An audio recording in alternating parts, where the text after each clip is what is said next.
Well, hello everyone. It is small bore shotgun day, otherwise known as 410, and we have a great show for you today. It's complicated. We'll talk as fast as we can. We may even speed it up electronically to help save you some time, but we're going to get right with it. If you like this content, please go to CallDelToSell.com, find the tab that says on YouTube, click it, and it'll open up a page of QR codes. There you can use a smartphone to scan and get to the YouTube page, or you can just mouse over and click it on a PC. There you'll be able to subscribe to this little button over here and click the notification bell so that YouTube will notify you when each Friday's blog has been uploaded. Thank you. Well, all right, we had the CPI come out today, and let's go see what we did with it. It says right here, of course, you know, this is with the Bureau of Labor Statistics. I'll give you the link to this in the description of the status chat over to social media there, YouTube, where this video lives, so that you can get this link yourself if you want to go check it out, just like anything else. What does it say right here? It says CPI for all items falls 0.1% in March. Gasoline declines. Well, I'm not as willing to be as super rejoicey as some of the people on one side are getting. Says, because I'm a realist, it says in March the consumer price index for all urban customers fell 0.1%, seasonally adjusted, and rose 2.4% over the last 12 months. Not seasonally adjusted, the index for all items less food and energy increased 0.1% in March, seasonally adjusted, up 2.8% over the year, not seasonally adjusted. I feel so much better now. But let's go look at this. Now, if this chart applies when Obama or Biden are in office, it's going to apply when Trump is in office, and we have to be fair. Are we at 2%, where they said they wanted numbers to be? That way, we being they, being the FOMC at the Fed, and the answer is no. Now, here's the all item is at 2.4. Does that look good to you? Looks good to me. What is the problem then with this? Is because we're still running all items, right? All items, the core is still running at almost 3%. That's almost 50% higher than where we want it to be. So let's not just rejoice yet. Let's not think the world's coming to an end either. What is our big help right here? This is energy, energy, drill baby, drill. That was the first thing that caused so much of the inflation to go up, because energy goes into absolutely everything.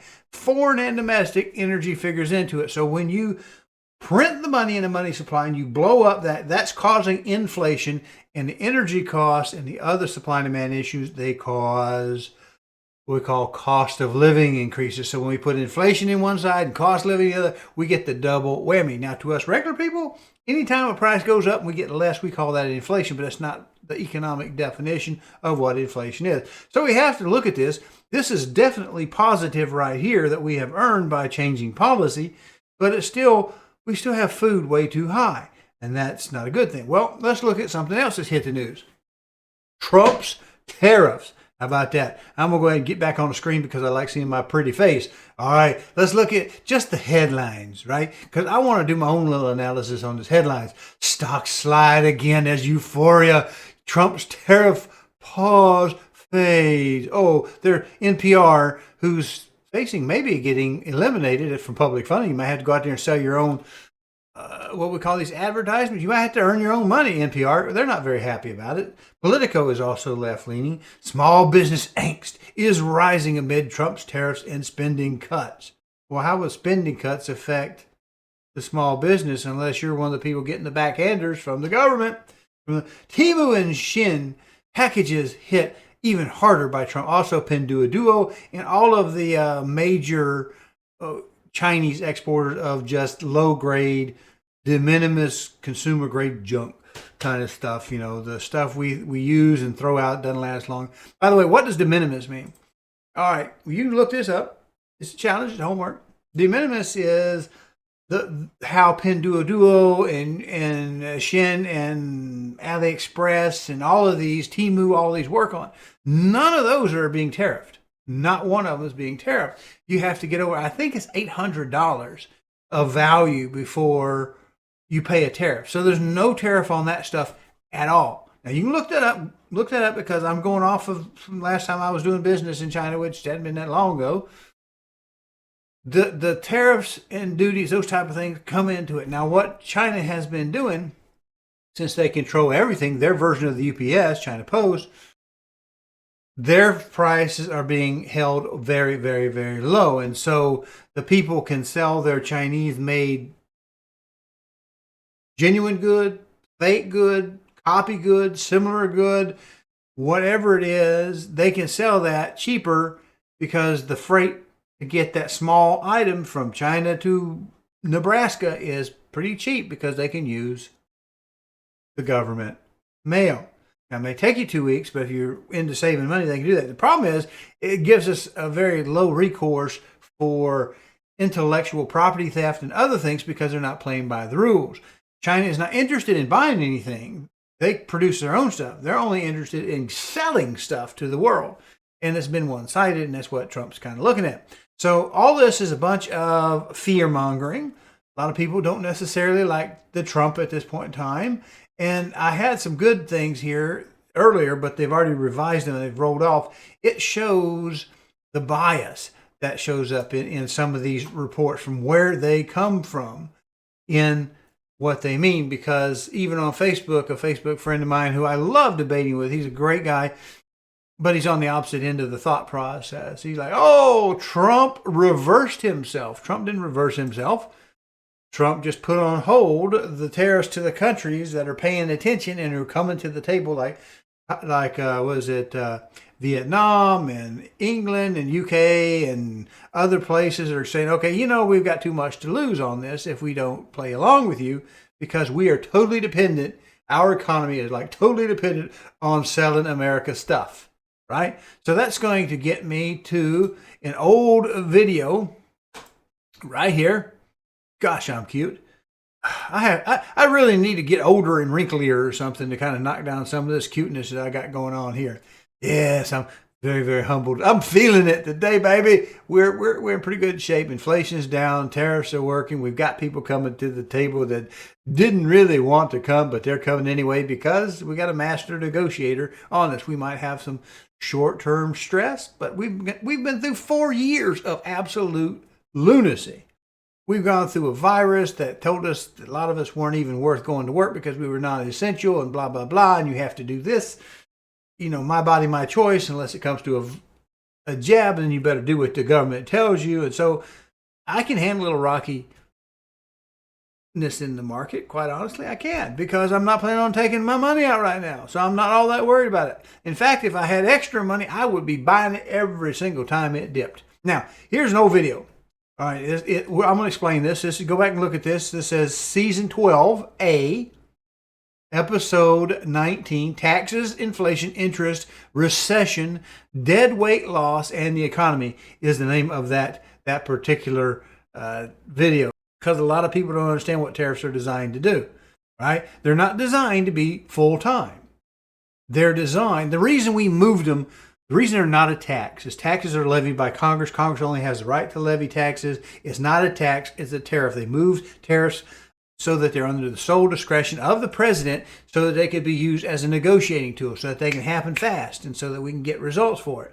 So we can make people hurt and get their attention so they don't want to hurt as much anymore and they start to play ball with us. That's what they're for. They're not supposed to be permanent. Anybody suggesting that these things are permanent is not understanding the main purpose of what the Trumpster is doing at this point, or the bad orange man, however you want to look at it. I don't really care. But what he's doing is making good economic sense. Now let's go back and look at this. All right, now you remember your supply and demand curves, right? We have in green here. It's very faint. I'm sorry about that. But maybe I can zoom in a little bit. Will it let me zoom in? No, I'm already full screen. That's my problem. All right, so my green line starts up here. This is price. This is quantity demanded, right? So here, when the price is high and on the demand curve, we see that we will demand less because it's very, very expensive. How many of you cut back on toilet paper or eggs or gasoline or unnecessary trips when the price was very, very high? Trips, vacations. If the price is too high, there's less of it. When the price is really cheap, we'll get a lot of it, right? We'll buy a lot of it. Now, on the producer side, the blue line, the supply line, it's not very good color, very thin. I should have done a better job on that graphic. When the price is low, producers aren't really all that interested in making a lot of product, right? Because they're not getting any money for it. But as we raise the price, we go up this axis, the quantity they're willing to supply us goes up. That's supply and demand. But where does the transaction happen? Only at one point, right there at the middle, where these two lines cross. This is the price which the suppliers are happy with. This is the price which the demand people are happy with, and it results in a quantity demanded of some fixed amount at that point. But we want to see what a tax does, and a tariff behaves very much like a tax. Shall we go forward? Let me find my excellent explanation of this. I think, here we go. Let's talk about right about where we start to see the colors. Well, first we have to know where the values are. Let's look at consumer surplus. It's a little hard for me to explain, but let's take Tom, Dick, and Harry. This is the price at which the exchange happens, $2. That's what the market's moving at. Now we have Tom over here who really likes his energy drinks, and his maximum price he'll pay for an energy drink is $5. So $5 is what he will pay, but he only had to pay $2. So if you think about it that way, for him to get what he wants, he actually saved a value of about $3, because he would have paid $5 if he had have needed to, but he only had to pay $2. Now Dick is here, Tom, Dick, and Harry. So Tom is here, Dick is here. He'd give $3.50 for a drink. That's his maximum. He doesn't like them as much as Tom does, and $3.50 is his limit. But he didn't have to give $3.50. He gave $2. So he essentially made the $1.50 here. And it gets all the way down to Harry, who Harry's maximum price he'll pay is $2. If it goes up anymore, Harry's out of the market. He's not paying it. It's not worth it to him. So if we take all of the people in all of the market and add all of the buyers together, each one of them, their value is represented on the sales to the left of the actual intersection. The sellers have the same thing. They're trying to buy and save money. The sellers are trying to sell and earn money. So this is the line at which all products are produced at each given quantity. So at this low quantity, they're only willing to produce a certain number of units at this price. As price goes up, they'll produce more quantity. So what happens? They basically add value to their action this way in all of these sales from 0 up to 5 million, and they're saving money from 0 to 5 million. This is value. This has a value to it. Now, what about that government tax? Government decides, we don't want you drinking energy drinks. We don't think it's a good idea that you drink that much sugar and that much caffeine, so we want to punish you because we know better than you. We want to discourage your behavior. So we want to charge you 50 cents per can. Or maybe we just don't want the money and we tell you we care about your health. And maybe it is just about the money. We don't know. We just know the government has a big loaded gun called the IRS, and they take what they want. And if government says you'll pay 50 cents per can, you'll pay it. But remember Harry? Harry can't pay over $2. He won't pay over $2. So what happens when we put this 50-cent tax in? Well, this is 50 cents. It's not a unit number. It's not a single can. It's just a price difference. So we're going to end up with two new prices. All right, we're going to end up with a zone between those two prices, right? Now we have a new price that the consumer will pay, and we'll have a new price that the seller will receive. And we have the government taking 50 cents out of the middle.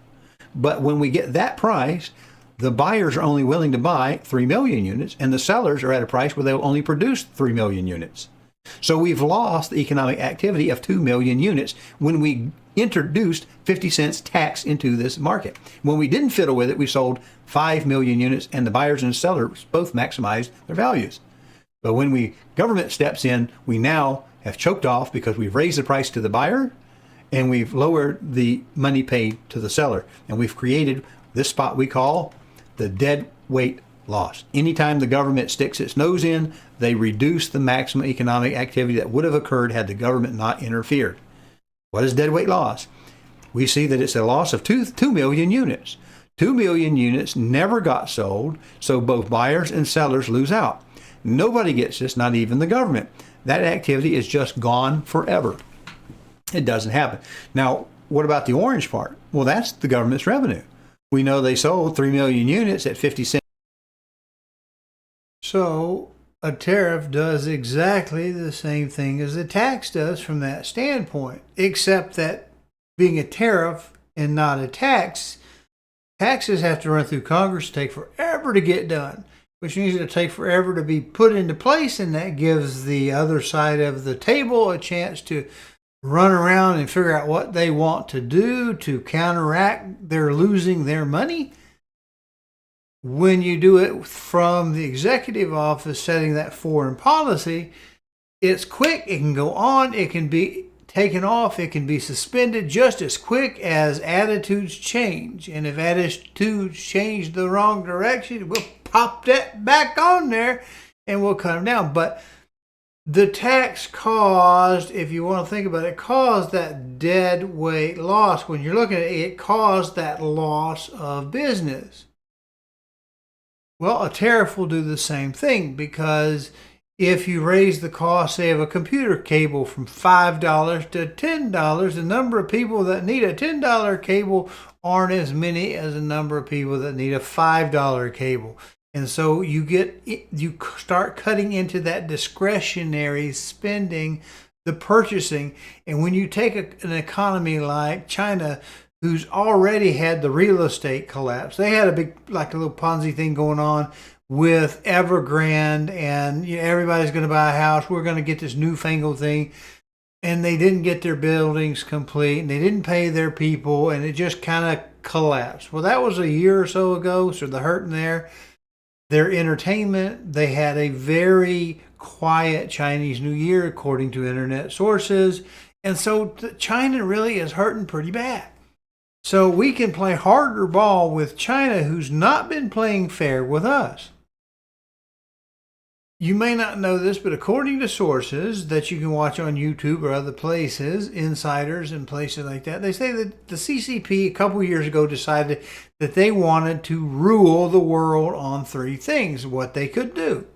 And they picked on the green energy, the Green New Steel thing, because they had some world support for that, so they could fan the flames of fanaticism a little bit. But they have very low ecology standards over there, and they can do it quickly. So they wanted the lithium salts. So the lithium salts go into lithium ion batteries of their own accord that they sell to the world as batteries, as finished good.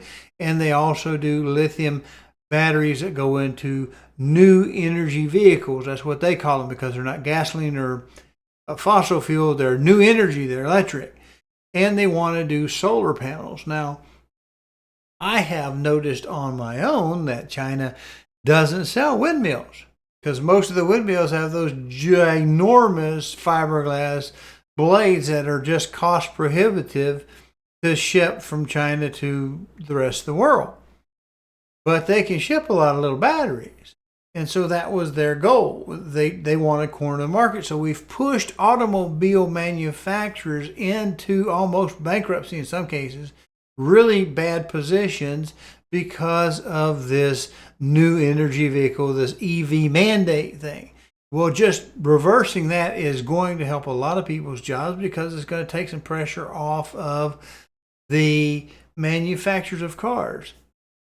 So I want to bring this home to what goodness is being done on our behalf by the bad orange man. Let's look over here at the center panel, and we'll see a Google. Nissan shifts production in Tennessee. All right, let's slide on down to see if Reuters will open up for us. Reuters says Nissan considers transferring some domestic production to U.S. because if they're going to sell the cars in the United States, it's going to make them more money in the long run, take pressure off of the Japanese car maker, Tokyo, to spend the money in the United States to build them local. And it wasn't that long ago, I think last week, Nissan was talking about they may have to start laying people off, cutting production because of the Nissan sale. So if they're going to end up in the U.S., and we already have a factory in the U.S., it's going to be their best economic move to make more cars in the United States, in Tennessee, exactly in Tennessee, to help out the economy and to help out Nissan.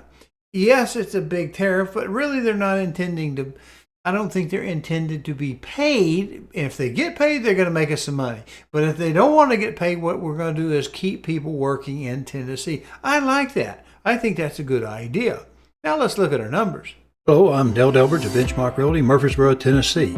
If you are currently unrepresented and would like to know how to compare up to 3 properties side by side and room by room, then go over to my new YouTube channel, CallDelToSell. That's 1 L and Del, no spaces. Watch the demo on Real Scout, and then call me and we'll set up your exclusive ad-free account today. All right, let's look at our numbers today.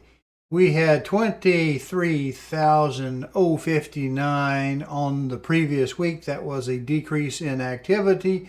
On the availables and coming soon, we had 4644 in the under contracts still showing. They went up. We had a ratio at the integer level of 20%, which remained unchanged from the previous week. This week, 410, we had 23,717 in the opportunities. That's an increase. That's a reversal of direction. We had 4725 in the under contract still showing. That also increased, but the ratio is just right at the line of 20 to 1 right there.